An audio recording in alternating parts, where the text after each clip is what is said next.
Okay, folks, I'll do a little bit of painting here on Tuesday night. And pick up where we left off.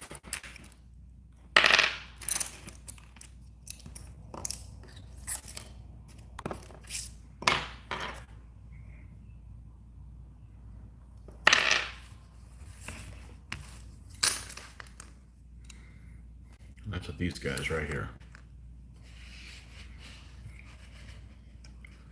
Crossbowmen.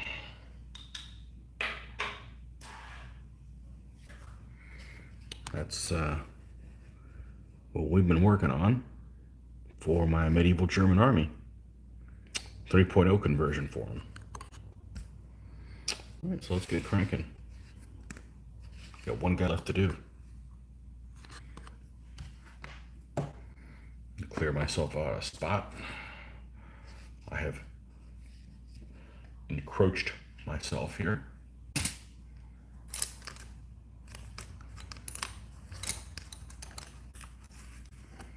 All right, still should have some live paint here. I'm going to start off with the dominant color of this guy's clothes. So we've got one that's like a faded red. We have a linen, maybe a light brown, and then we have a blue. Let's go ahead and do a white for this guy.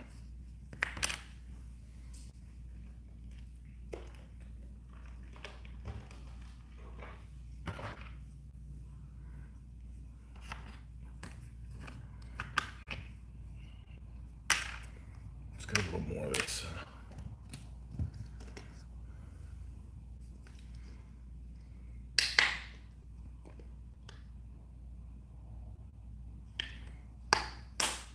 Airbrush thinner.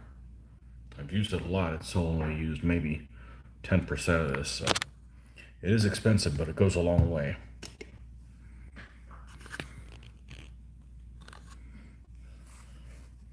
All right,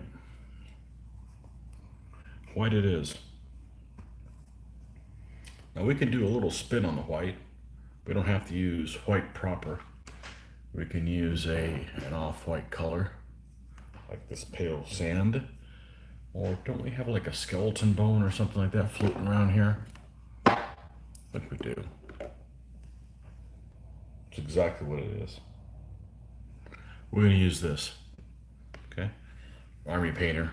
I'm not a big fan of army painter paints, but trying to find a use for them.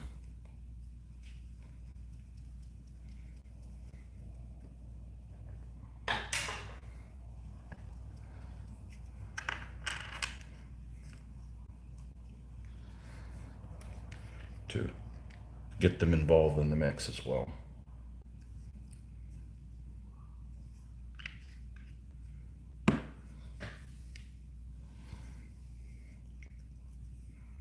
We're going to need a new paper towel. That's why I keep a roll of them over here.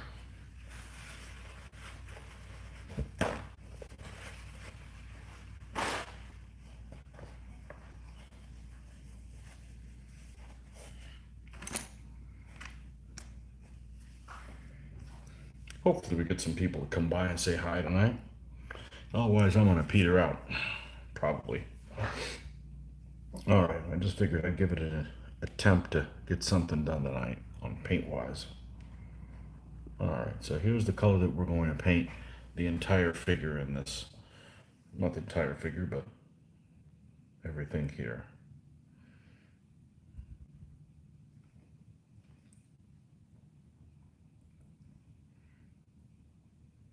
And this is, once this guy's complete, we will have all 4 figures of the Crossbowmen stand complete. One of my favorite Polish people, Marcin, how are you? I wish I knew how to get the comments to stay up. Hope I'm well. I am. I'm a little woozy. I got in and did some exercise, and I'm hoping I'm not too, jittery. But I need to do that every day. I need to get in the habit of getting on the getting on the bike and getting my cardio out.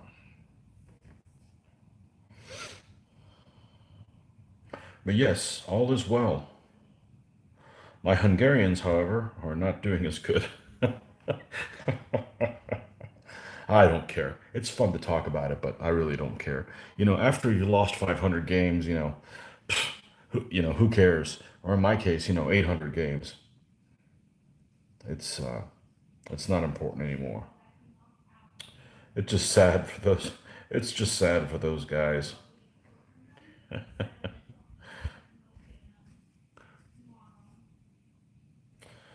Yeah, we're done with these. I may have to go back to the Hungarians and build them with build those two knights as not deep because I would not have picked them as deep knights in the battle yesterday. Sometimes a unit is fun to paint, but it's not very practical in battle. My Burgundians can have 8 longbow. They can have a deep longbowman stand. I used them in 1 or 2 battles. I spent the entire battle playing keep away from them, because it's that extra kill and they're hosed. So I rarely use them. They're a great looking unit, but that having that extra kill is that's just nasty. So it's nasty because you're playing a game with only 4 kills. So, you kill one unit and half of them are dead. So, but such is life. All right, now, even though we use this color to add brown to come over here, we're going to just lighten this point up with white because remember, we wanted to get a white color.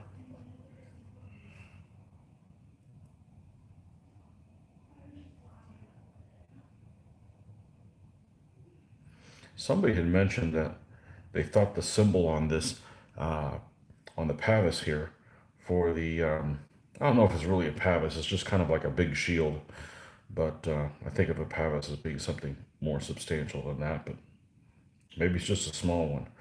Anyhow, somebody mentioned that the emblem that these guys had thought that it was the symbol of the Pope, and yeah, I think the Pope is that same symbol as Regensburg. So yeah, I'll have to look that up.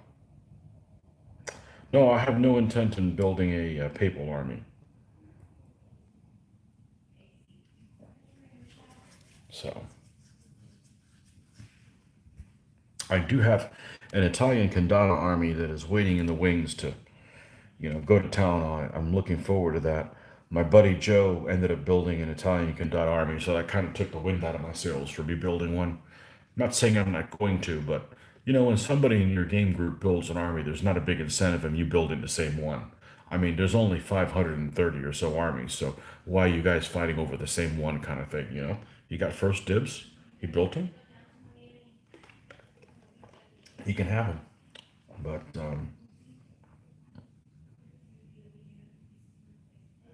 I would not be building a papal themed Kandata army. I would do probably Milan because I really like that symbol with the serpent. And but odds are, I mean, I've read some cursory history of the condottieri, and it's all over the place. One time they're fighting for one city state, and then the next thing you know, their arch enemy hires them, and then they're the worst enemy of the people they were just fighting for, and just it really makes free agency to the max. But there's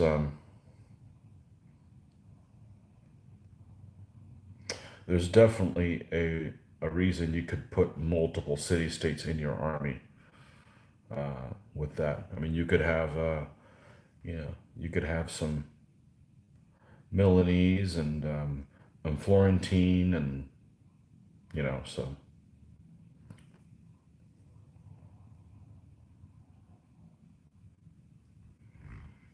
okay, and let's just bring just regular old white all the way up. Yeah. Looking forward to getting this guy done, and then we can go work on another unit, which I guess in this case would be the Petronels, the cav stand. So,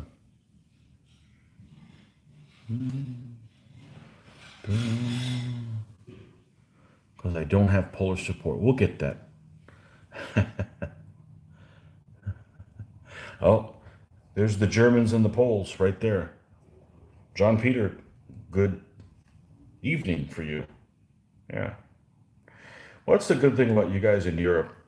If you guys get insomnia and can't fall asleep, just tune into one of my paint things and you'll fall right asleep, right?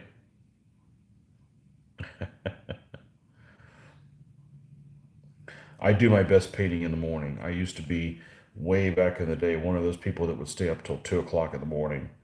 But yeah, there's a name for that. It's called the 1990s. Not anymore. Mr. Cog, how are you? Was like that in that time. Okay. Yeah. Armies look interesting. I think you're talking about Kandata. Yeah, they're some beautiful armies. So I've got my commander. Um, there's a guy you guys are probably familiar with that does flags called Pete's Flags. He sells on eBay, and his stuff is, to say it's superb would probably be an understatement. He is his work's incredible, and I'm not sure if paints it digitally and then prints it out, or hand paints it the original and it's reproduced scaled down. I don't know what it is, but his if he makes flags for an army, I'm definitely buying them because they really can make them shine. He sells on eBay. His name's Pete's Flags, and he does stuff in 28s and 15s and stuff like that. He's kind of limited in what he does. I mean, he does like Italian Wars, French, Italian Candata, of a bunch of different factions. He does some Tudor English, War of the Roses stuff.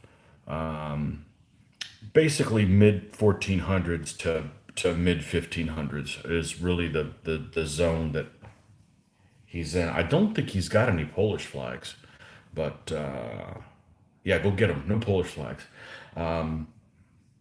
But English, German, Italian Candata. So anything he does, I try to get a hold of, and because this stuff is, second to none. Yeah, they're inexpensive for what they are. Well, who knows how much the shipping across the pond is these days, but they used to be really inexpensive. Check him out. He's on eBay, and sometimes one thing is you can't find things on eBay from overseas. If you're in the North America, you have to set when you go to your preferences, you have to set to look worldwide, because sometimes they'll have things on here like, oh, I guess he doesn't have anything for sale, but you have to have that thing clicked on worldwide. Otherwise, you may not see some of his listings. And that happened to me once. I'm like, oh, I guess he stopped selling things, but that wasn't the case. Okay, hose. So what kind of hose is this guy going to have? Let's do green. Why? Because I feel like it. That's why. We're going to do green, but we're not going to do a doing green. We're going to just do a pastel type of thing.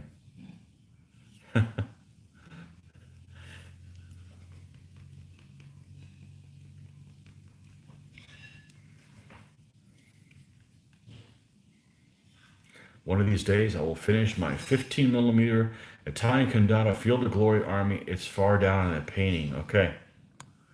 Yeah. You're one of the few people playing Field of Glory. I remember when Field of Glory first came out, man, there was tons of players, and then everybody just stopped playing. I don't know. I never played it. It's too many figures to paint for me, you know. It's too many figures to paint of one thing. I mean, I could do it if I had to, but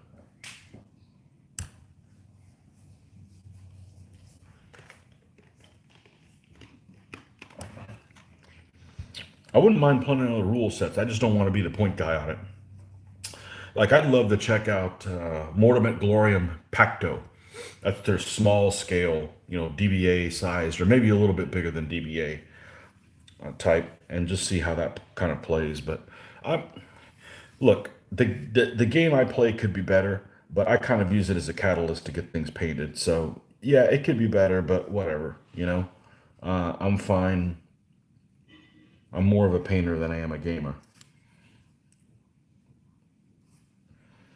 All right, so let's paint his hose down here. Make this guy a hoser.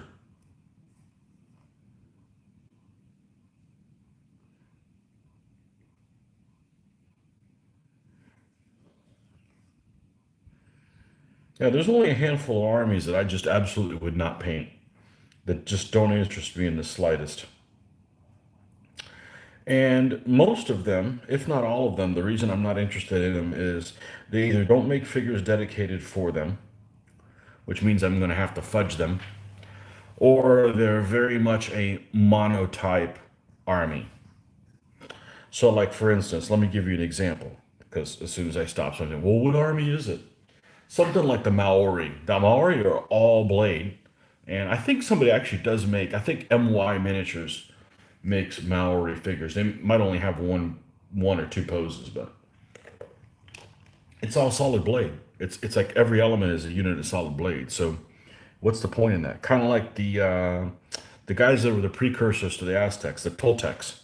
The Toltecs are all solid blade as well. Well, they don't make any Toltec figures.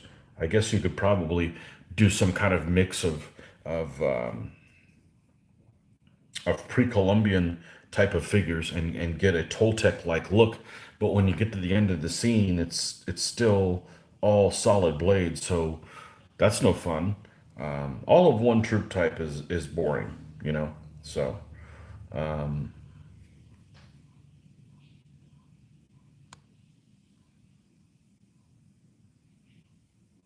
Art de la Guerre version 4 coming out. Do any of you play that?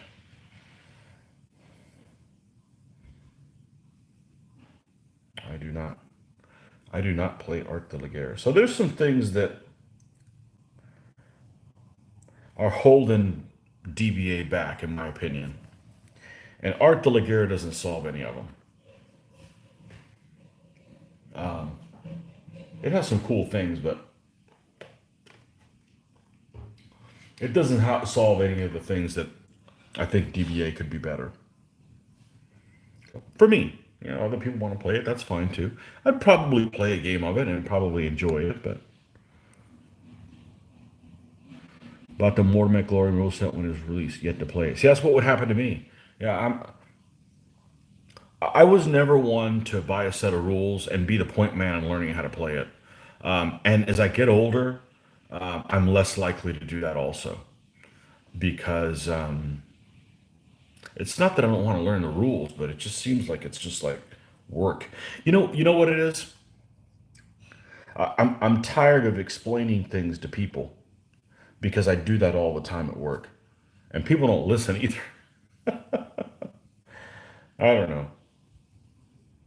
It's probably a fine game. The question is, are there any? What makes a good game is that both people are involved in it, and that both players or all players, if it's multiplayer, are involved in it, and also that there's many ways to skin a cat. Not like, well, all we can do here is move forward. Well, that's just boring. If you don't have any interesting decisions to make, then the game becomes uninteresting for me. So if you have a game where there's interesting tactical decisions, where you could, make decide to go do this or that, or obviously with their own having their different weight of the decision and and repercussions, of course, but that's what makes the game interesting for me. That's why when I played Micro Armor a lot, we played a lot of Command Decision, and the infantry was extremely uninteresting to play. So it ended up becoming a tank fest. And again, At least the first version of the command decision. I know they have other versions. I had the first two, but I started with the first one. It was like you put these little order chits next to your units, and you could put your order chits depending on if you had a command stand, and a command stand would normally be for each company. So, like if you're say doing the Germans and Russia, you would have or one order you could put down for about every 3 tanks or so, and it was like you either move, uh, or you opportunity fire, or you fire, or you move. You move fast, you move slow, or you opportunity fire. And it was like a lot of times there was really only one viable option to do with a unit because you're in engagement range. You're not going to move faster, and you're not going to move into closer combat, So a lot of the times there weren't any meaningful decisions to make. So, like I'd never play that now. But that was like one of the first miniature war games I ever played.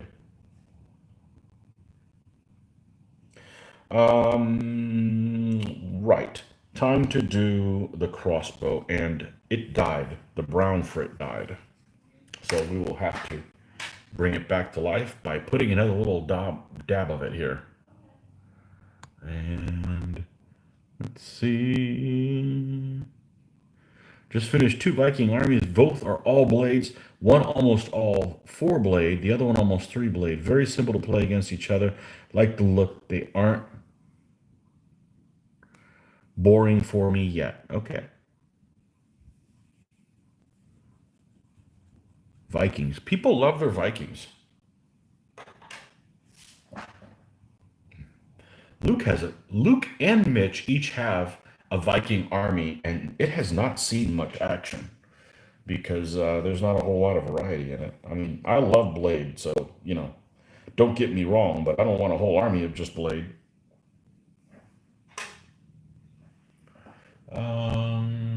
Let's see. Is this Monster Brown? It is Monster Brown. This is the color we were using for the crossbow.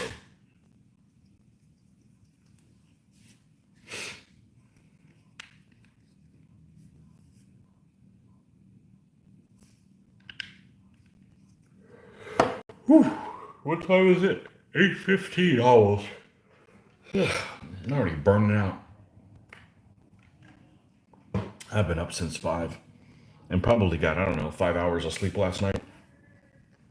So the day after game night is never a heavy sleeping night. So for those of you watching my videos, not necessarily the paint videos, but the gaming videos, for the foreseeable future, I'm probably not going to do anything other than live videos for that. And the reason why is I'm way too busy to just sit down and edit them. It's not necessarily the edit, but it's the crunching them.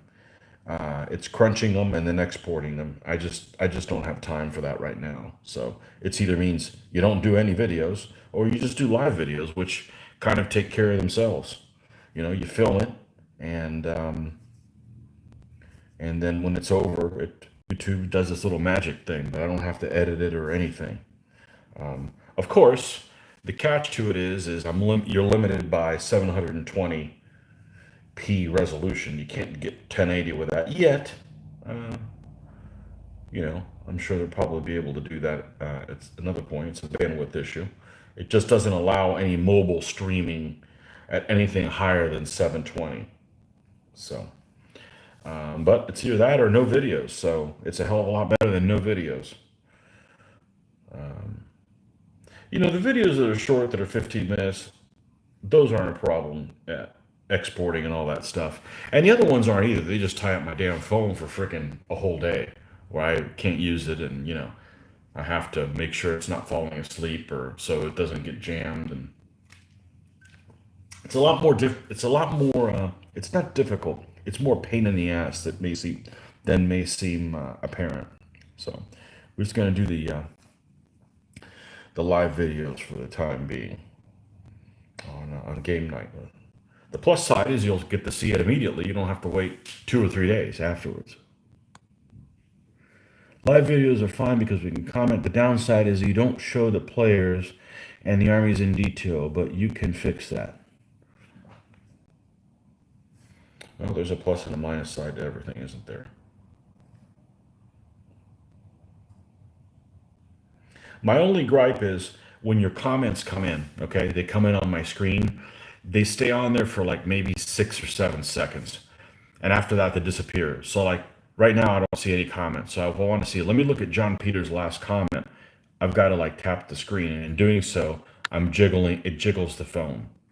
So that's why if you see the phone jiggle from time to time, that's what it is. I need to see. I wish the comments would stay on there. And I'm really not a tech savvy person. So I don't, I'm good at doing this. This is what I do. So,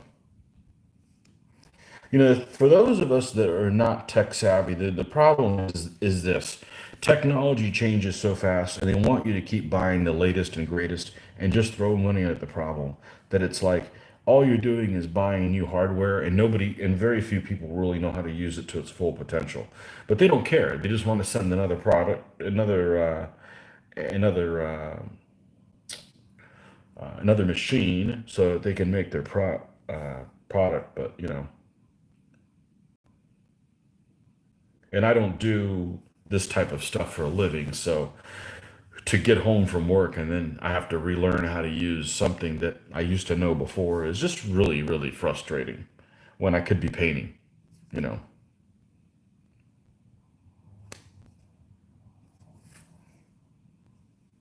I don't know if that makes sense, but there's your reason for the season there.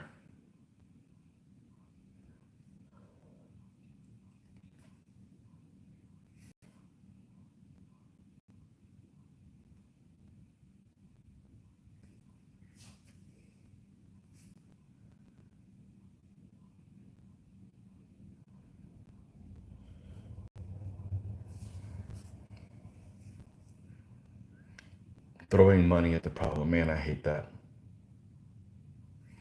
Because it may not you may have a problem that you need to solve. I just throw money at it, and then it may not solve your problem. So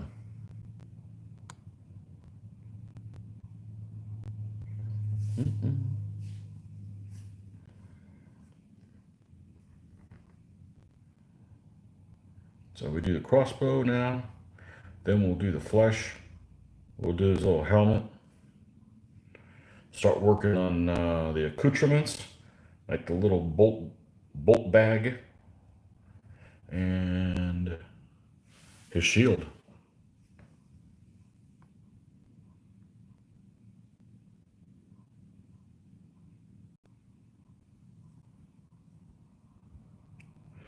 What is your opinion about 15mm miniatures ending time? I don't know what that means. Basis on Bowita's comment. I'm not sure I understood what Bowita was getting at. It was almost like, and I have some of their stuff. I haven't painted it though, but I've got some Normans to do. And it was almost like he was saying, hey, I'm not going to do any more 15s. And here's the reason why. What do you guys think? It was almost like he already made a decision, but he wanted people's opinion on the decision that he already made. Which, hey, you can do whatever you want for whatever reason. I'll tell you one thing I'm never going to do. It's really unlikely I'm ever going to do, and that's I got to get some more water for this. But I really don't want to break off. We got a good convo going on here. I'm never going to do any 3D printing because I don't have the personality type to get it working right and it's wrong, and then it doesn't print right, and then I get it and it's working, and then I go to work, coming back from work, figuring I'm going to be able to mess with this new miniature, and it printed it all wrong, or it jammed, or it. No, I'm telling you, I'm going to break that thing in pieces. Because like this painting, nothing ever goes wrong. I mean, I may not be happy with how it turns out, and I can work on that. But that technology stuff, that and every one of those damn 3D printers comes from where? That's right, the country I'm not going to do business with. So, Yeah, I don't do. If I need something, now that doesn't mean I won't get 3D printed stuff, but I'd rather pay the money and just have somebody else print it for me. That's what they do. There's people that sculpt miniatures that don't paint them. There's people that do 3D printing that don't paint their miniatures or what have you. So I remember way back in the day, 1989, 1990, something like that. I was finishing up high school and I went to a community college where I was dual enrolling, and I was doing enrolling in the drafting program. And it was the first year that at this college, computer aided drafting, AutoCAD, was offered. Okay. And the hardest damn thing about AutoCAD was to get the paper configured so it would print the right thing. Now, once you got that done, it was easy as pie. It was like drawing on graph paper, right? Piece of cake.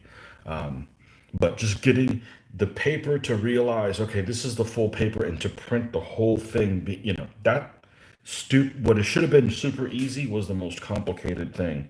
And I know I had a final exam, and it like blew up on me at the last minute, and I ended up having to retake that class, but I'll never forget that. So yeah, I don't.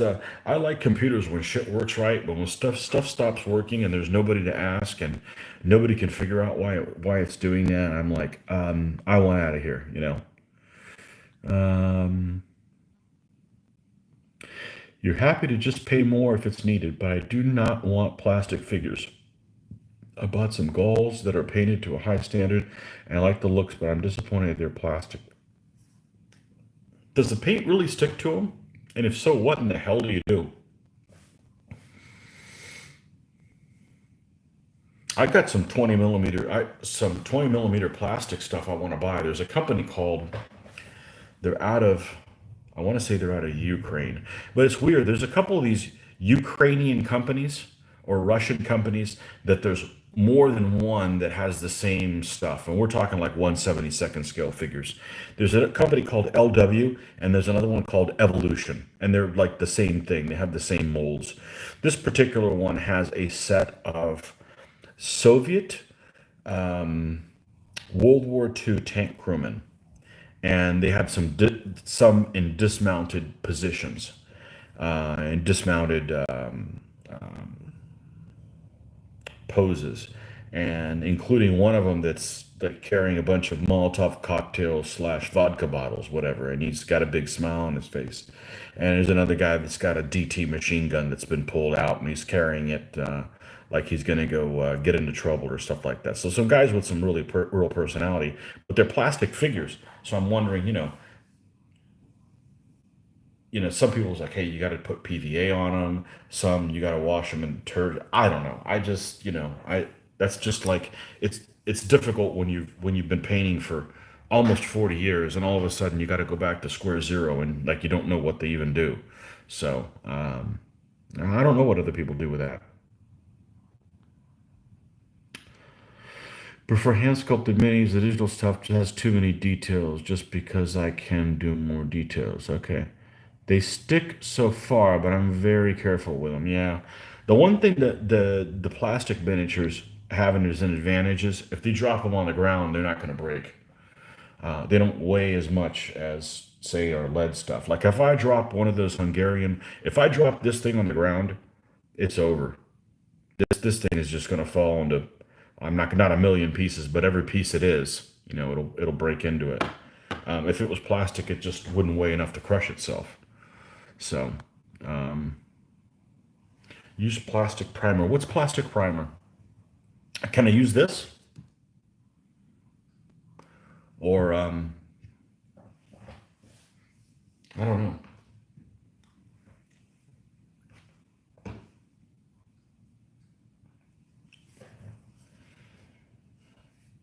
All right, crossbow. How are we doing on it? Need some more layers of it. Then we can go get fleshy.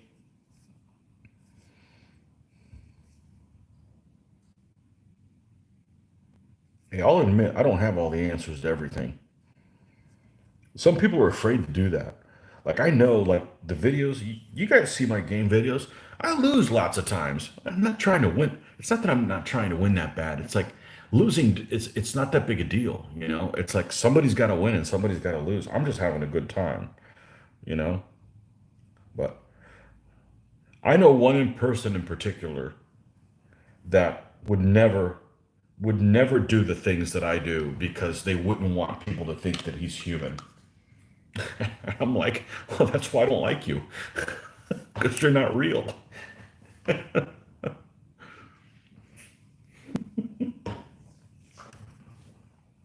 I'm here to have a good time. If I'm not having a good time, it's irrelevant. Everything else is irrelevant. So,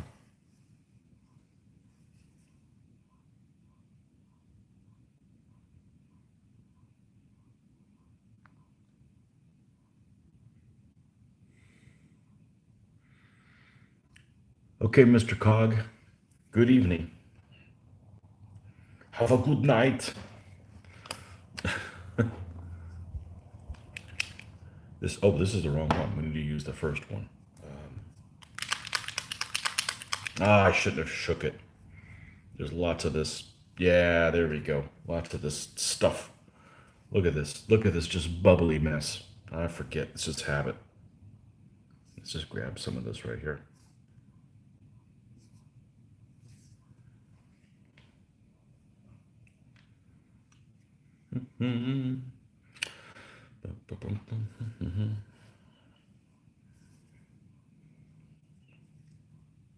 What's it called? How's that saying go? Warts and all?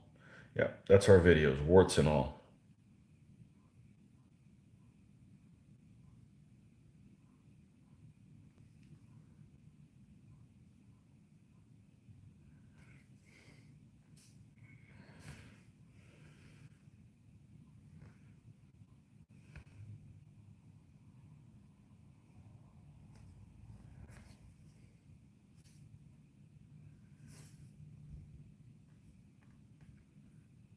And I like doing these videos because they help me stay on track.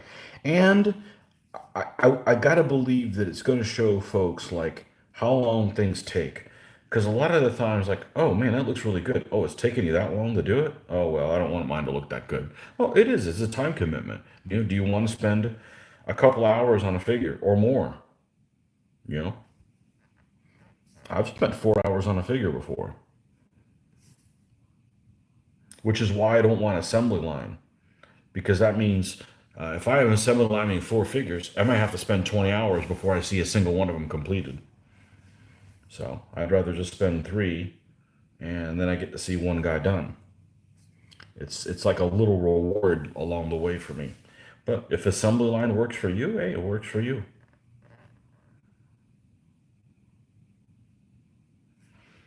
I don't care that people do things a different way than I do.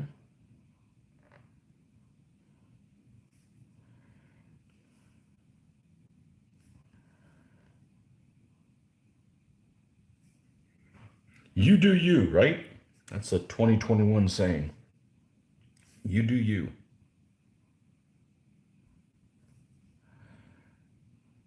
Okay, we got that guy painted. Left a little bit of rim of black there along the edge of his helmet. And now we're gonna do the fleshy bits. I'm sure we're gonna have to put all these colors back on because they've dried off and so forth. So yeah, there's all kinds of manufacturers. So I don't really know where Boeda was getting into it, about where they were going. It's almost like they were apologizing for not coming out with more figures. That's fine. I mean, there's many manufacturers that don't make a complete line of everything. They don't need to make everything. So the craziest success story I gotta believe is Coruscant, because Coruscant started with Coruscantian miniatures. That's where they got their name. Well, I don't know the guy personally, so but I'm just guessing that's what they used to carry, and they've expanded one or two lines every year for the first few years, and now they're doing a lot more than that. So I don't have any of their figures because they showed up too late. They showed up after I had already bought just about everything that I need. But I don't have anything against their figures. It's just the timing of the whole thing. You know, I'm more interested in working on my piles of lead that I already have. Not that I'm ever going to finish them all, but that's irrelevant. I don't want to keep throwing money at the problem, but and there's lots of take Eureka Miniatures, okay? Eureka Miniatures has 15 millimeter figures, and their 15 millimeter figures that they have, I really like, but they are anything but a comprehensive line, and that's okay. I mean, they make things that other people don't make. They're the only ones that make the Nan Chow and early Samurai, and I think they're the only ones that make early Samurai. The only ones I can think of right now. Um, so you don't have to feel bad about not having a comprehensive line. You should actually feel bad about, building armies that everybody else already has, you know. Um, so go out and make the Toltecs. Nobody makes the Toltecs. A lot of these figures that nobody makes, the reason nobody makes them is there's no information. There's not a lot of really good information on what they look like. So you're just pulling things out of your nether regions. Do you plan any more army show ups like your Ostrogoths? Man, those are really time consuming for me. They're not crunch wise, but I've got to take pictures from every angle. The problem is those I pretty much have to do on a day that I'm by myself. And since the pandemic happened, the girls have been around all the time. But I do like doing them, but because I love talking about figures and where I got them and who makes them and why I picked the one I did. The painting stuff, I don't really want to dwell on it because some people are like, oh, you're like bragging. Well, I'm just showing you what I did and why I did it, and why I chose that particular figure. And if something was ever to happen to them, I got pictures of them there, what they look like. But they're extremely intensive to do from a editing standpoint. So yes, there'll be more. I don't know when.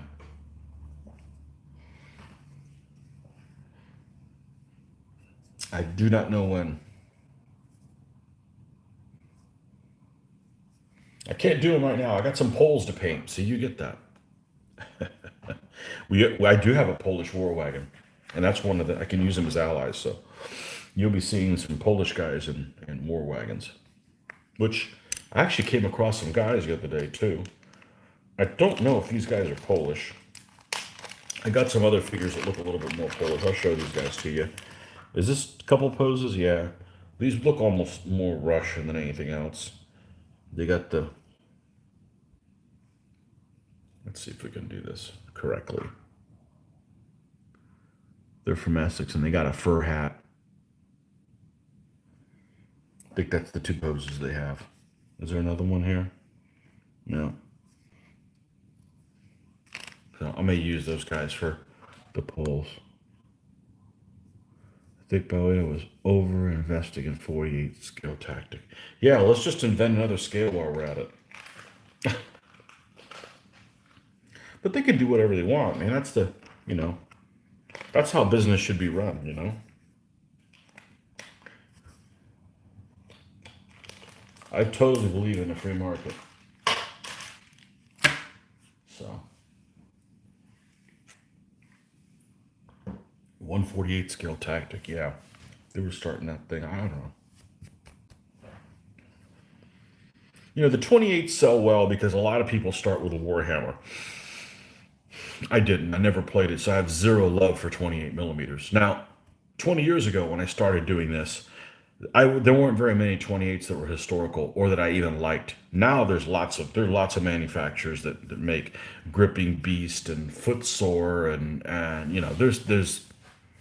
there's at least 12 manufacturers that would be perfectly happy buying their miniatures. I'm not going to spend 8 hours to paint a figure, and that's what it would be. I mean, why would I paint a bigger figure and it would look worse? I mean, I would, I'm going to put even more detail on them. So there's a point where it's like, that's too much. I don't, I can't do that. So forget the cost. It's the time cost that's more important than the actual cost. So, but hey, you got to do what you got to do.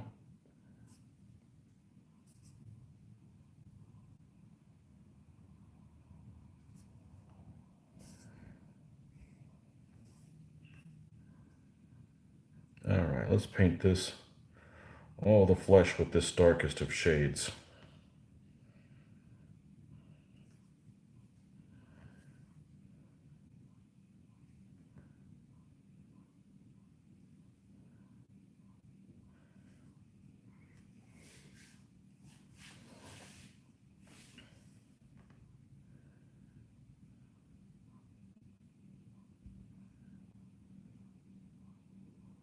Yeah, there's lots of figures that don't have complete lines. It's nothing to apologize for. They pretty much started on the right track. Um, oh, I'm sorry, I was thinking about Kurosan. Yeah, Kurosan was making stuff nobody else made. What does Boeda make? They make they make Vikings. They make Norse Irish. Hey, Solid Auxilia. Normans. They don't have a big variety. Their figures look unique. That's not me saying that they don't look good. They just have a unique look, which, I have no problem mixing everybody in them, but their faces are larger than most faces. And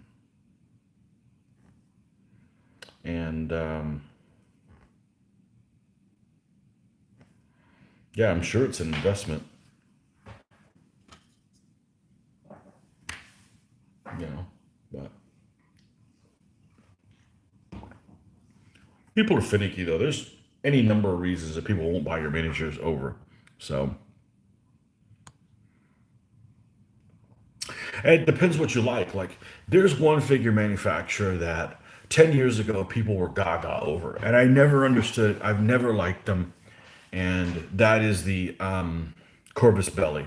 I never liked Corvus Belli, and I didn't like Corvus Belli because Corvus Belli was like, and if you like Corvus Belli, that's cool. And I do have some Corvus Belli figures to do, and I will paint them in the future because I picked them off of a grab bag.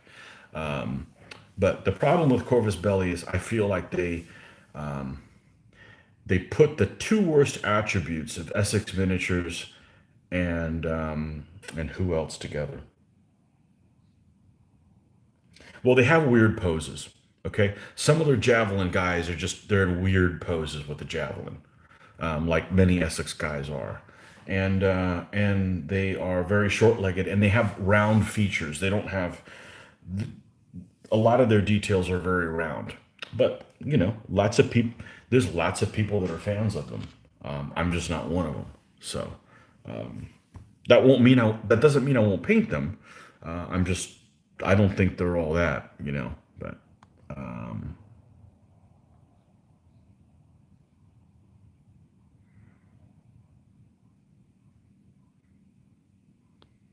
the one figure manufacturer that I don't have any of, if I had to go buy figures that I would really look forward to buying, would be Forged in Battle. Those guys look awesome. So variety of poses and stuff like that. So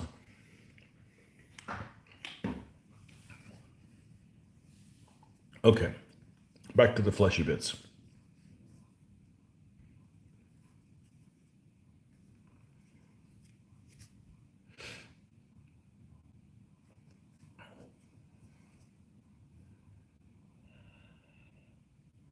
If you could have these type of minifigs figures with pose variety, I think it would be perfect. It would be the look I'd want.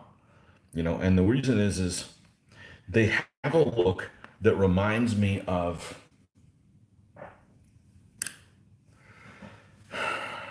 remember that old painting by El Greco? Old painting, of course, he's been dead for centuries, called The Burial of the Count of Ordaz or something like that. So they look like realistically, but they almost look like they're gaunt a little bit. That's the look I like for my figures, and I think minifigs has that kind of look. The problem is like if you buy these crossbowmen, they're every single one of them is in the damn same pose. So that might not work well for what you need to do. You may need to mix them in, but I really like the look of minifigs of these kind, not the strip minifigs, these kind. So, but just about every figure will paint up well. Even some of the Tin Soldier guys that I've got some skirmishers from Tin Soldier that they look like Ziggy, the old comic book character. But you know, it's just a representative of the figure. I'm not building a diorama where it's got to be uber realistic. So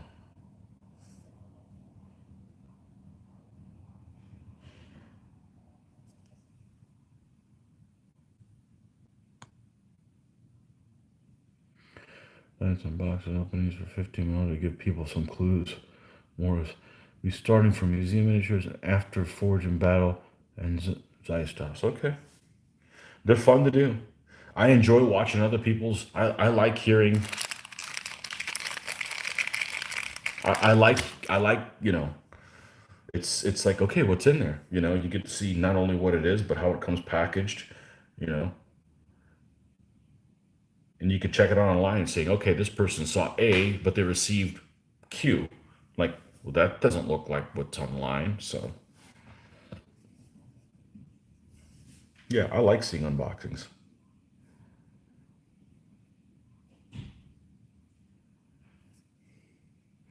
I asked somebody that if they, why don't you do an unboxing on this thing? And the person responded, I never saw like, I don't see the point. Well, obviously, this is somebody who doesn't watch unboxings because if you watch unboxings, you get the point. So there he is, Joe in the house, Jacksonville Joe. Excellent.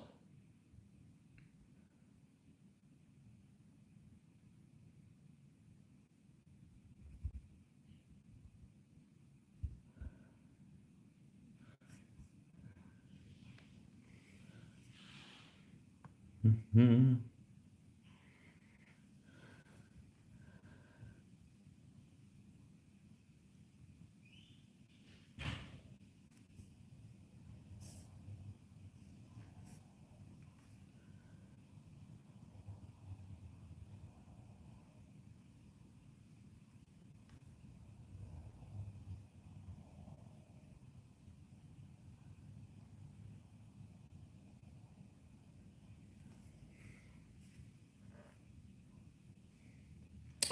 Forge and Battle, you think are the best miniatures on the market. You may be right. I haven't seen them in the flesh, but they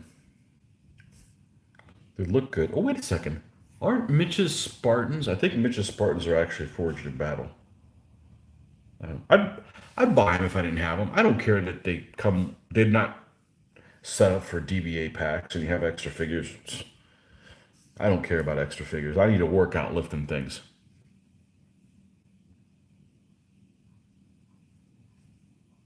Could do an unboxing showing us your painted armies in detail. I'd study that.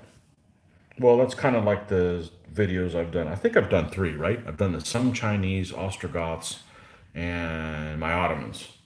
So, man, I like my Ottomans a lot. Those poor unwitting bastards. Oh well, it happens.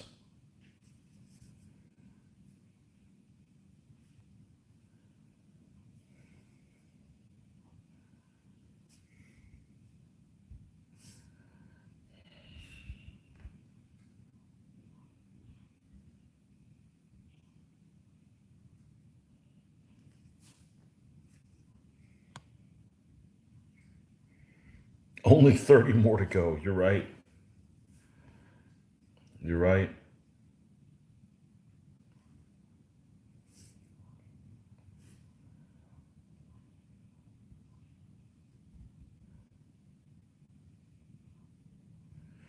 I'm telling you, I think that this is really easy. I know other people may think, it's just a fucking bullshit trick. You know, you just got to know what to do. I don't know. Maybe I've just done it so long that it's mindless almost.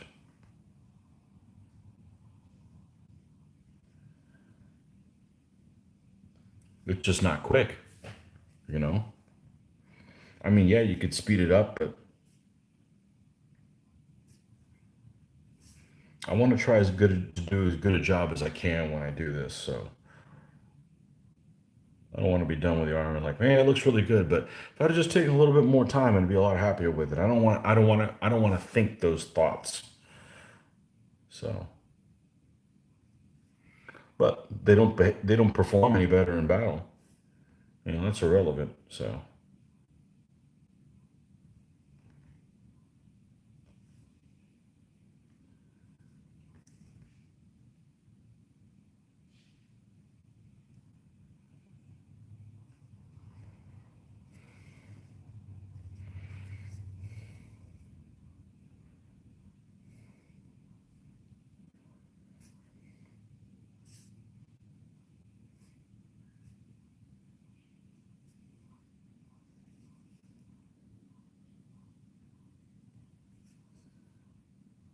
oh, we're gonna need some more white. That's not gonna work. Dries out so fast always.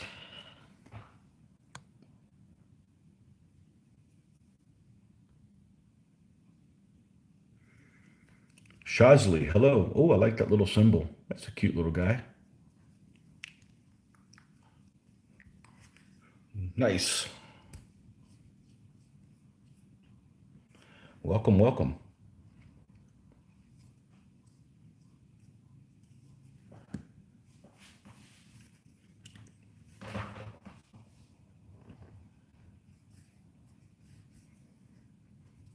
But that's what's keeping me from doing something like painting the medieval French. Everybody paints them, they're really colorful, but everybody has that army. You know, I'd rather paint more obscure things that other people aren't really, not everybody has an army. Tony could unbox some Cheerios and I'd watch. Hey, that's the kind of cooking I like to do. Cheerios? God, Cheerios suck. The honey nut ones are bad. We could do a whole video on cereal. I used to be a big cereal eater when I was single, and I remember when I was a kid in the late '70s, my mom would always have cereal for breakfast, and my mom at that point she'd only been in the country for 3 or 4 years. She and she would buy whatever cereal was on sale. So I had to eat it like, you know, when I grew up, you had to eat what they gave you. Okay. And, you know, now that was really handy. Okay. Because if I won't eat something now, it's because it's super freaking nasty. Okay. So actually a really handy thing now. And my daughter is pretty good at it, but, you know, I don't buy nasty stuff, but she'd buy all kinds of cereal that it was just like god awful. Like I don't remember what these things are called, but they were almost like a high fiber oat figure eight. Okay, they're probably made by Kellogg's or Post or something like that. I don't even know if they make them anymore. I forget what the hell those things. Those things sucked. Those were like the circus peanut of cereals. Like she buy Raisin Bran, and I don't mind Raisin Bran, but I want more raisins. It's funny because my wife said it when she grew up. She wanted to get the raisins out, but you know, cereal. Yeah, we can have a whole discussion on cereal. I don't have that anymore because I don't need any sugar in my life. But yeah, regular Cheerios suck. Regular Cheerio. I mean, I know there's people out there that like them, but and that's fine. You can eat my share. They make cornflakes seem good. Cracklin Oat Bran. Okay, is that what it's called? It was the one I had was freaking horrible. That was horrible. I remember one time. So think about it. Grape nuts. What do you think it sounds like? Well, it looks like granola, which granola is ass kicking good. Man, grape nuts is like calcified dirt, you know. And I have good teeth, and I don't think I did after that. After I ate some, could have a whole discussion on cereal. Oh man, good times. I don't like cinnamon things, but I love Apple Jacks. Oh, freaking love apple. Now, I don't have any of that stuff because, sugar makes me angry. I turn into the Hulk. I don't do well with sugar, but Apple Jacks, Corn Pops, Captain Crunch, just the regular one, not no funky berries. Um, Although you need to wear almost like a retainer on the top of your mouth so it doesn't eat up the top of your roof of your mouth. Those of you guys that are in Europe don't know what the hell we're talking about, or maybe you got those brands that are over there. But lately, as an adult, as in and out of my teens, the one I would like is Honey Bunches of Oats and all the variants that they have. But I'm one of those people that's like when I eat cereal, I'm like, you pour milk on it, and I've never have a problem with milk. I never have milk unless I'm having cereal. I just don't ever drink it by itself. And hell, I haven't had cereal in years, probably. But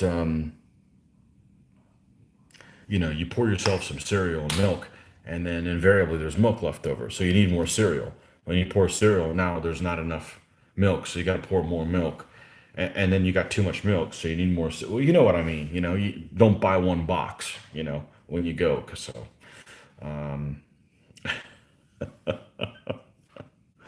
hey, everybody has an addiction. I don't do drugs, I do food. I don't even do alcohol. You guys see me drink, but doctor said I couldn't have alcohol tomorrow. I'd be like, okay, whatever, not a big deal. But food, yeah, I like food. Me likey, me likey.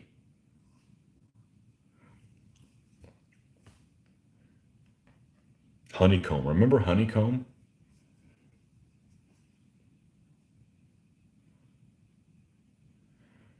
Yeah, I'd end up getting whatever cereal was on sale, which is okay because it means I got to try a lot of different ones.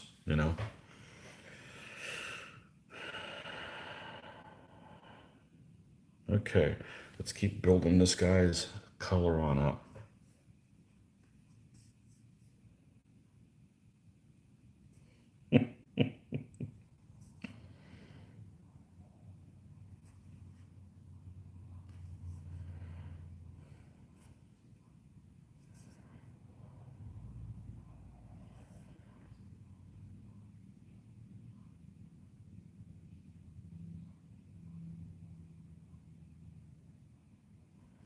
Yeah, lots of people eat totally different things for breakfast. I know the people across the pond eat totally different things for breakfast. God bless them, because I wouldn't eat that stuff.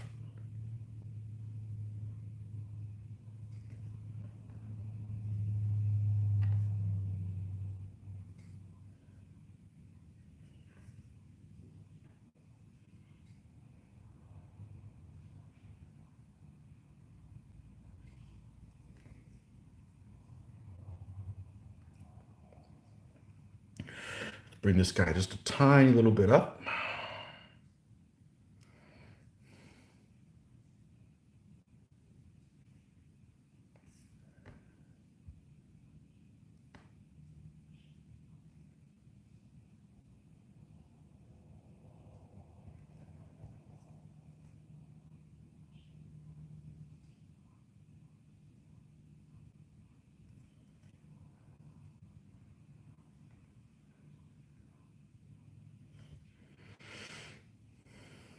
Yeah, that'll work. And a little bit on this hand here for some highlighting.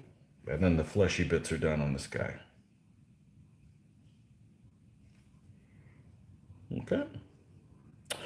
I think the helmet is pretty much dried, so we're going to head and drop some Nuln Oil on it so that by the time we get to the point of everything else being done, that Nuln Oil will be dry, and then we can do the rest of the highlighting on that. So we're going to grab Mr. Nuln Oil. Let's be careful we do not knock this over. I've heard that these are easy to knock over, so I do not want to. I know someone who knocked one of these over, so I try to learn by other people's mistakes, and hopefully, when you see me make a mistake, you guys can do the same thing. My buddy Jeff had a JS2 that he painted really nice, and he spray painted to do clear coat, and he grabbed the black spray paint instead and ruined his paint job. So I to a double take when I seal my figures because, I don't want that to happen to me. I mean, it could still happen, but, learn from learn from that. Okay. We're non-oiled out.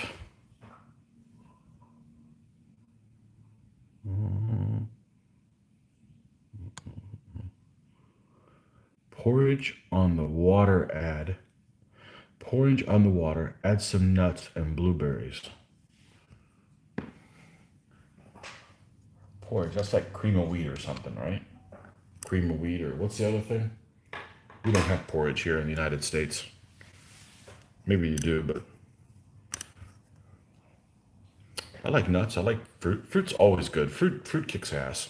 Fruit is good. Yeah, fruit's good. That's what I usually have for dessert. So, like for dinner time, I have an apple for dessert. It's nature's candy. There you go. Can we get away with doing a dark beard on this guy? I think so. Let's, hey, are there any Germans with dark hair? I know the answer to that.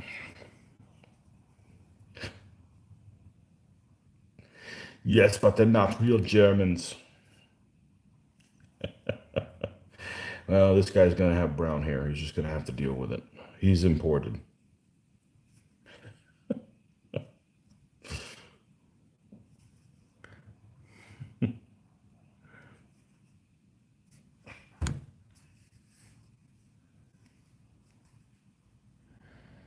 Mm.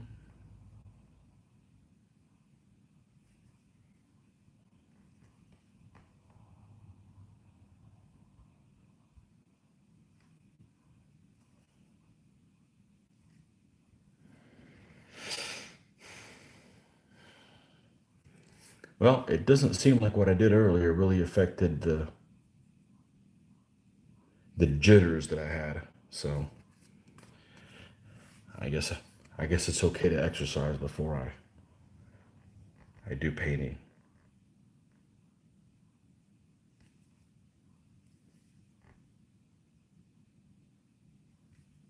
And we're gonna add a little bit of white to that. Bring that up.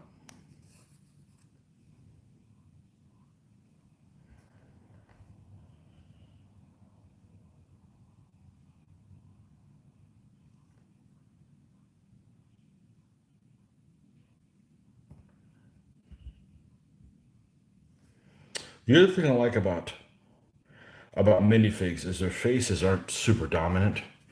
You have a lot of figure manufacturers that their heads are either really, really big, or what I really dislike is the large cheekbones. And even Old Glory, as much as I like Old Glory will have these figures with these huge cheekbones, and the Corvus Belly do that as well. Not on all of their figures, but yeah, I don't care for that. I'm out of drink. I'm out of my cranberry water. Let's go get a refill. We're gonna take this with us. We're gonna add some more moisture to this to keep this from curdling up, and we'll be right back.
Well, that took longer than expected. That's why it's better not to expect anything. So talking about different videos and unboxings, I love doing unboxings, but unfortunately, or fortunately, I don't really need to purchase anything. So they're going to be few and far between. Now, there are times where I can do, see, how would we call this? Maybe a dumpster dive. You know, you have like a big dumpster full of figures and you go in there and dive and see what you find out. Could do those. One of the things I am looking forward to doing is we've only played it 6 times, but we played Gaslands 6 times, and it's a hoot, but we're not really familiar with the rules that well. But I would like to do some live games of that because there's some crazy stuff that happens in that game. That's a fun game. That's a really fun game, especially if you have 3 to 5 people of different styles of playing. Like I tend to play, well, that game I tend to play pretty conservatively, and Luke he shouldn't have a real driver's license, and but we've had some really good games of that. But we don't want to put on a game and act like we don't know what the hell we're doing, even though we don't know what the hell we're doing. But you know, that's a fun game. I actually have a mouse pad mat that I got, a 4x4. It's the industrial bottom, and I don't remember who makes it. It's absolutely gorgeous. I haven't used it once. But what I realize is the people that you don't need to paint up vehicles and soup them up to have a good time playing. And I was the only one that have built any vehicle specifically for that, and I haven't even used them in any of the battles. So we've just kind of used whatever right out of the box, and it's a lot of fun. It's a lot of fun with the right people, and I think I'm fortunate that we have the right people for pretty much any kind of gaming. So I've had people I've had to play games with that, I wish I was at work. That's how much fun they were. But we don't have those folks anymore. Never had them in this group. Just mean in general. Just growing up or whatever. Guys that have to win every game or whatever. It's like, look, just because your life sucks doesn't mean you gotta, win in the game or you're miserable. It's just a game, folks. So, but yeah, I would like to do some Gasland videos at some point.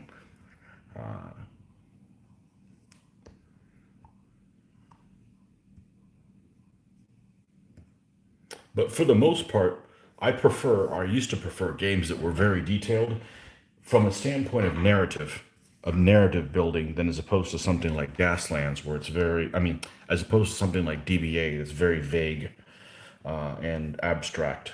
So, why are we going to paint this guy's thing different than all the other ones? Yeah, I guess I could do that anyways. This guy just decided to get a different color bag. All right, we'll do it. I thought I'd used all the same color on these other folks, but no, there's a little variation between 2 of them, so we'll make this guy different. He picked up his bag of bolts, crossbow bolts, at a different place, so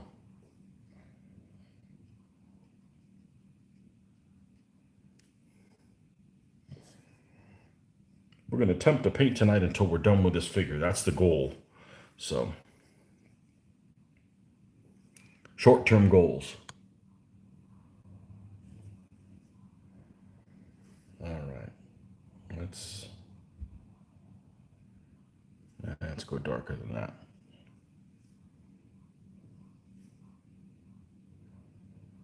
There we go.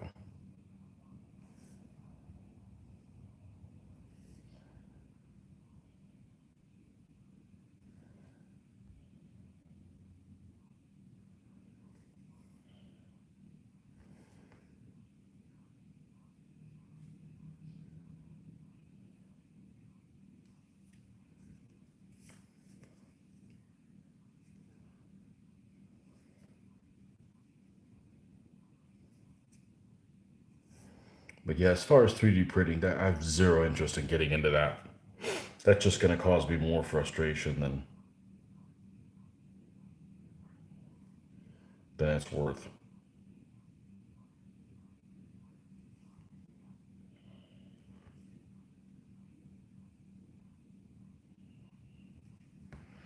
I need to paint things I already have. I got plenty of things already. I don't need more things. I need to do something with the ones I already have. So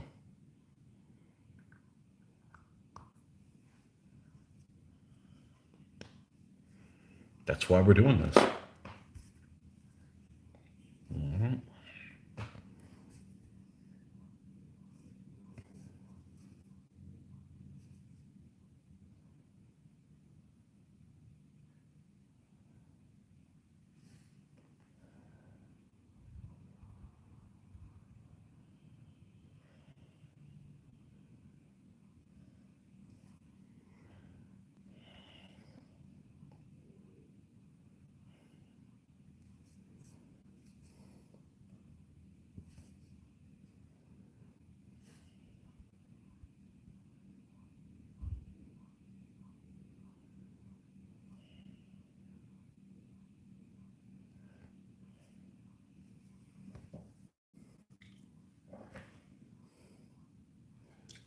Okay. And then we're going to do a little crossbow bolts in there. We need another black is what we need. We need another drop of that. It'd be nice if I could see it. Yeah.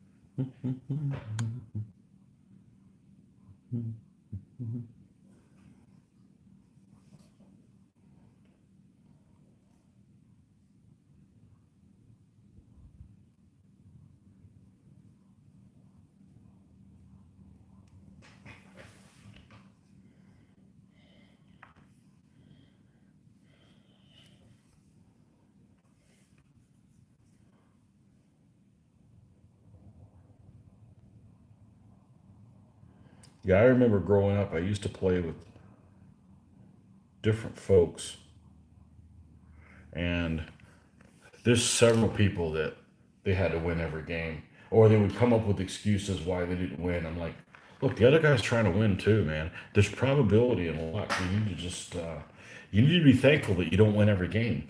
That way it's challenging.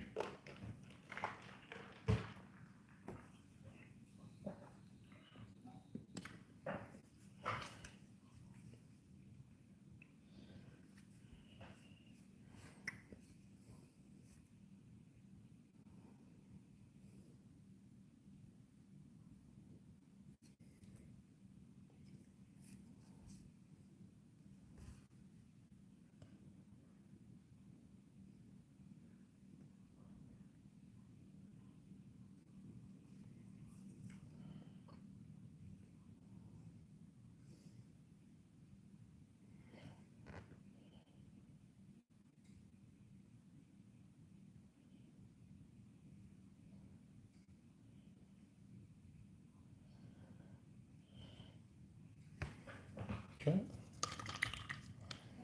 Now, is it shield time? I don't think it is. It's time for Le Shield. And of course, we're going to need new red.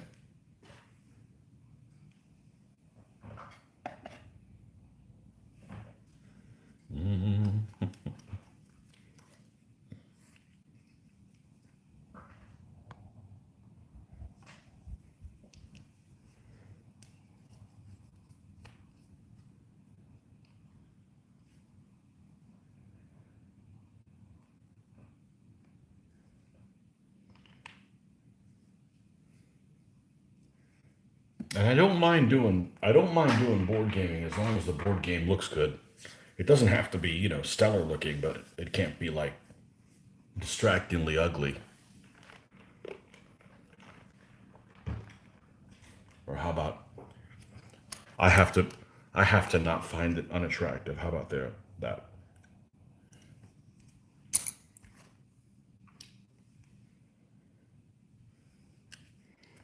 And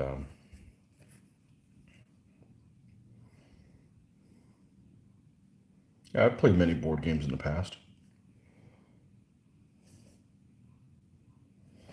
All right.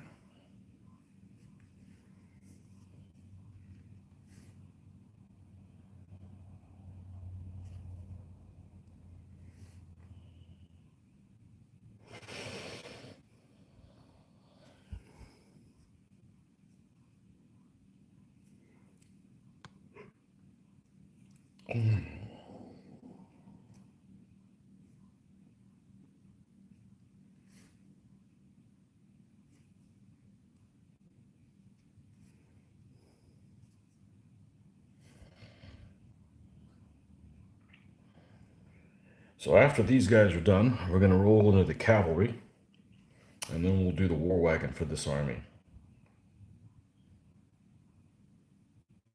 I know they can have two, but I only have one model, and, you know, I don't need to build two of them for it.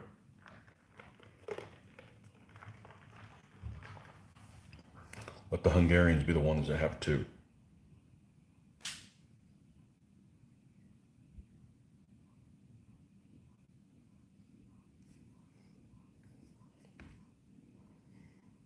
What I want to use is that Chinese one that I have.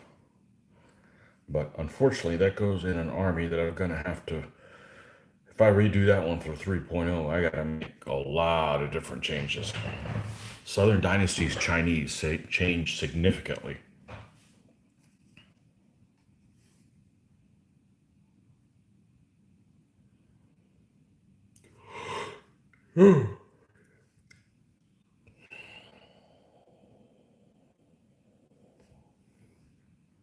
Can I make it to the end of this figure before I pass out from sleep? I hope so.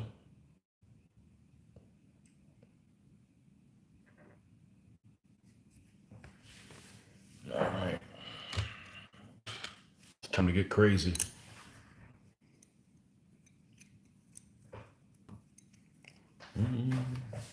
Where's my white? We got to do the crazy keys. Time to work on them keys.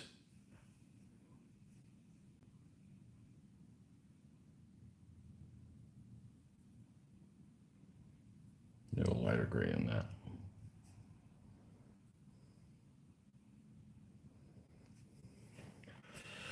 Okay, here goes.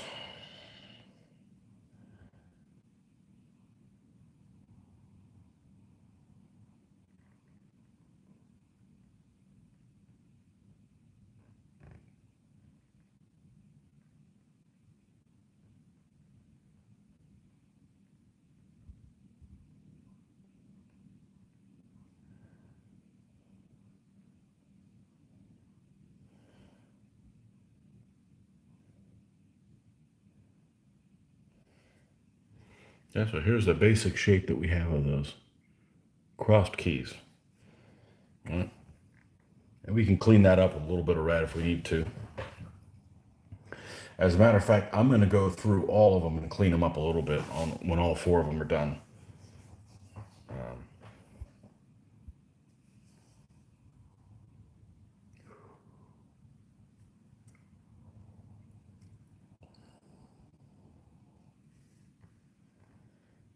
I'm just going to add another layer of.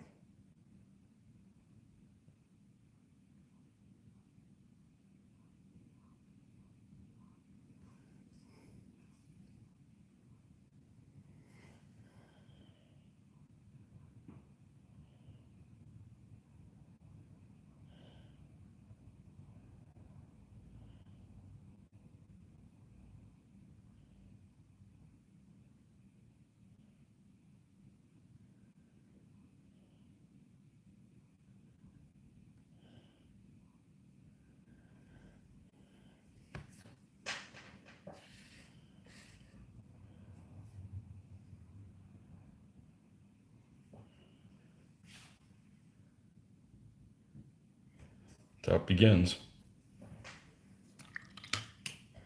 I'll come in with this one and start adding more red to this.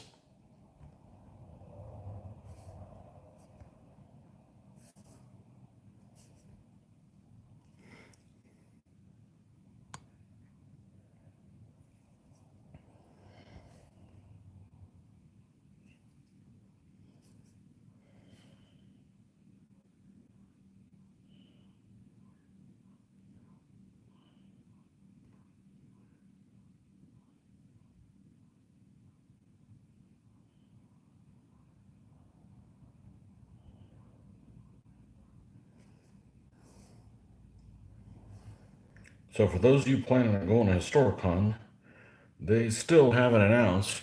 There's supposedly the primary event listing deadline is tomorrow, but they have not listed whether or not it's going to go on or not. So we will go if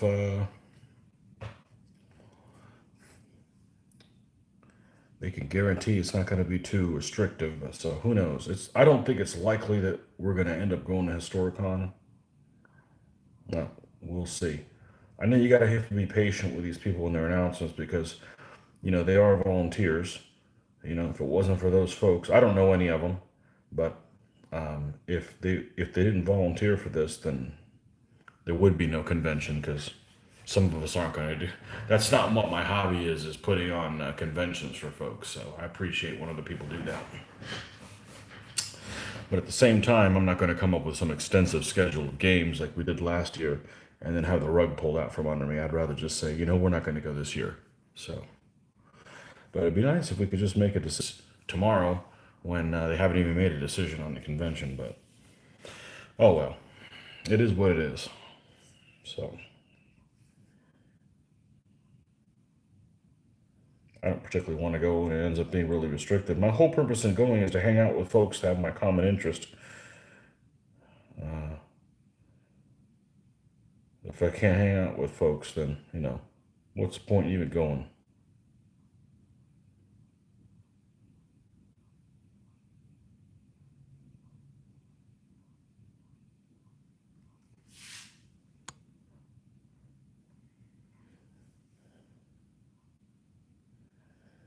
Okay, let's bring it up a little more.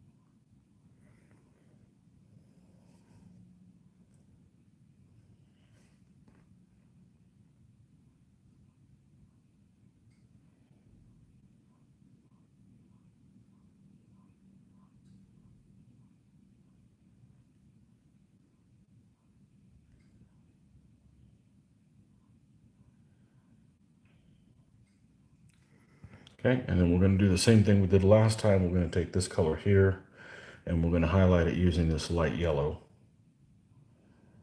This lighter yellow, I should say.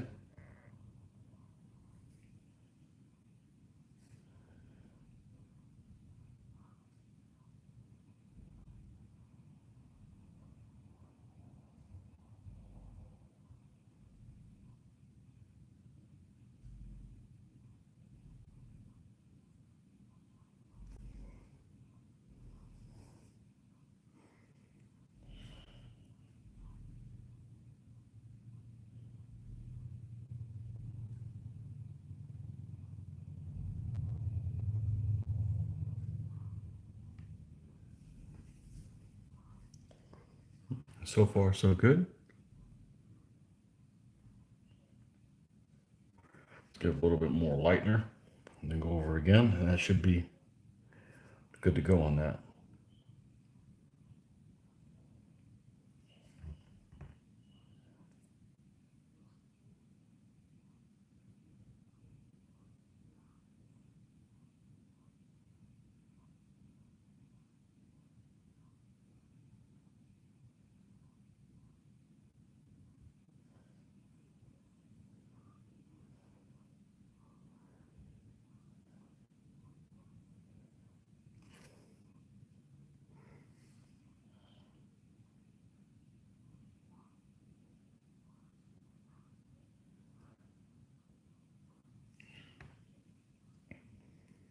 All right, let's bring them here with the other one so we see if we have some consistency. I'd say so. I'd say they're pretty consistent. Okay. And you do the back of this shield. And his scabbard, and we're done with this dude. Oh, and we gotta touch up his stuff. Oh, it's hot. That little bit of Nolan oil is dry now. You seem to have some connection problems. Let me see your papers. Yeah, nobody said anything for a while. I just figure I'd put you guys to sleep. It could happen. All right. Scatter color.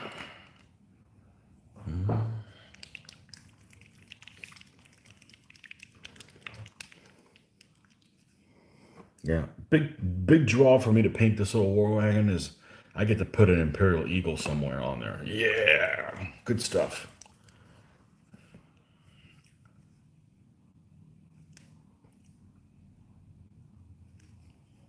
Big flag, big fan of black eagles on an ochre background. That's what my crest of arms is as well. We stole it from the Germans. Max Burns, hello, welcome, welcome.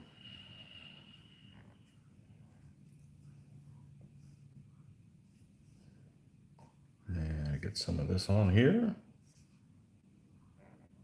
Yeah, we could start with that.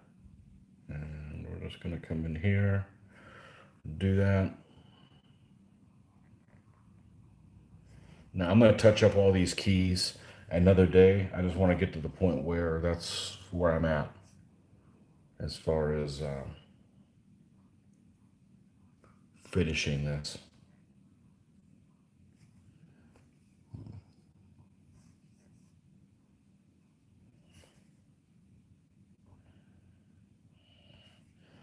Okay, and then we're gonna do the back of the shield the same way we did the other ones. We grabbed the same color that was from the crossbow and just not bring it all the way up. Leave lots of black in it. So we're gonna come over to here.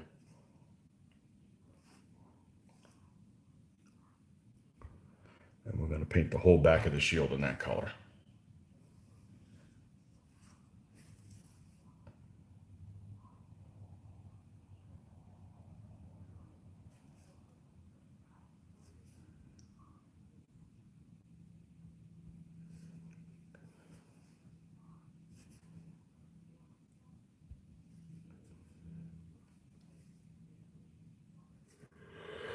Okay. Whew. And then we're going to take this same color and we're going to just add white to it. We're not going to add any more of this. So it's going to look like a really dry piece of wood. And we're going to paint some slats on the back side.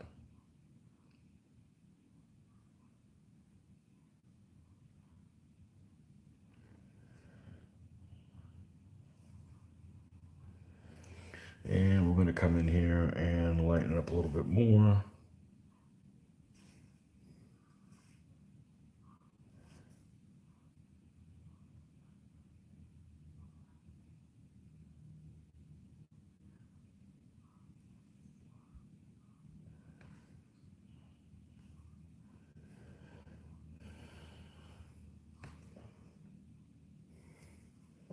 We're going to give this guy black shoes because I'm lazy. I'm actually fading pretty fast, so. There's some things that keep you up awake, keep you up longer than you should. And now, for me, painting is not one of them.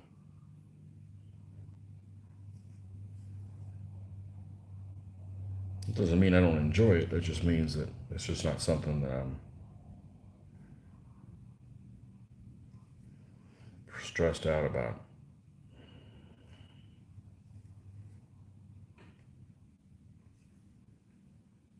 Okay, and we need that little bit of this on the pommel.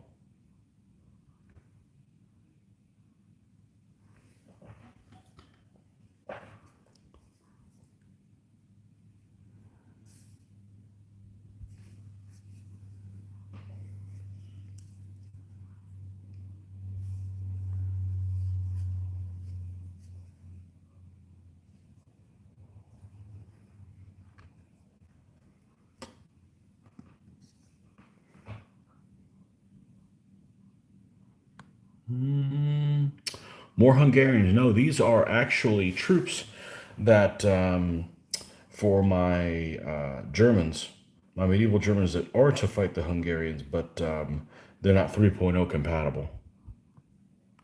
So you super glue your figures to paint to these coins in order to paint them and then remove them from the coins and base them for DBA. You're exactly correct.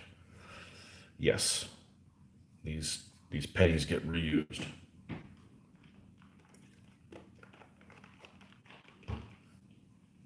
Hey, we got to use pennies for something, right? I can't think of a better use for pennies than this.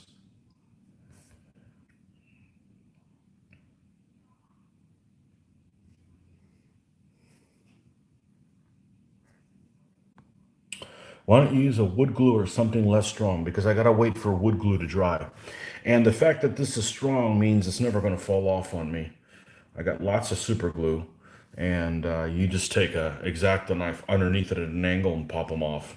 It comes off no problem. Wood glue takes forever to dry.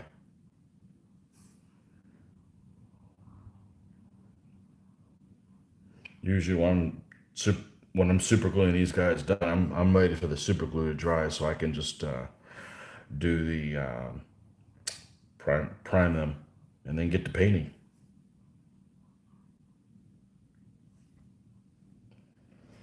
Okay, so we got that. Let's get the lighter shade of, no, not mithril silver. Mithril silver is bright as hell. This one right here. We only use mithril, iron breaker. I will break you. We only use mithril silver for like swords and stuff like that. The real shiny stuff.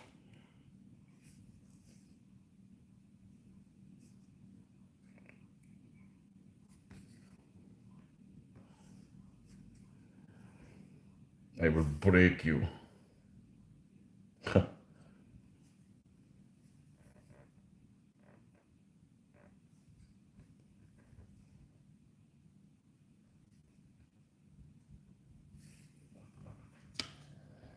Now the handle of the sword. What's in the contact lens case? That's extremely great question.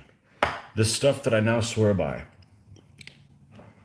It's airbrush thinner. I use it almost like re-wetting drops to thin the paint because, and it lasts this stuff's really expensive, like $20. I actually got it on for use in an airbrush, and that didn't work out really well.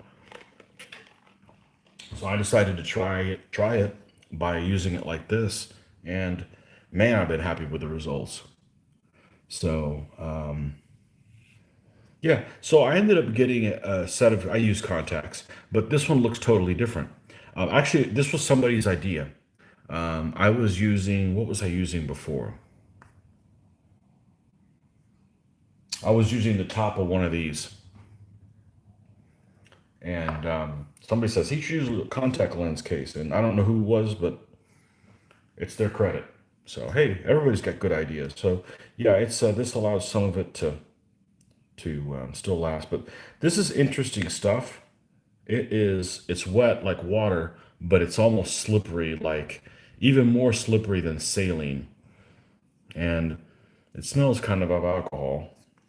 It's really great stuff, and it keeps, if I do this I use this as like minor thinner, and it keeps the paint from sticking to the brush where it's going to damage the brush as much. I don't know, it's just kind of a fluke that that I just discovered. I'm using it instead of like water, basically, not to clean the brush, but for re-wetting or thinning down my paints, because I paint very thin. Because I use a lot of layers. So, yeah, I think this guy's about done. I don't see anything that's left to do on him. I don't think there's anything left to do on him. Let's put them all together now. I'm not going to do it tonight because, man, I'm spent. But I'm going to redraw the keys and clean them up a little bit. They're probably good as they are right now. But I'm probably going to clean them up. And look at these guys. These guys were all painted one at a time. And so were the shields. And I think they look pretty darn consistent.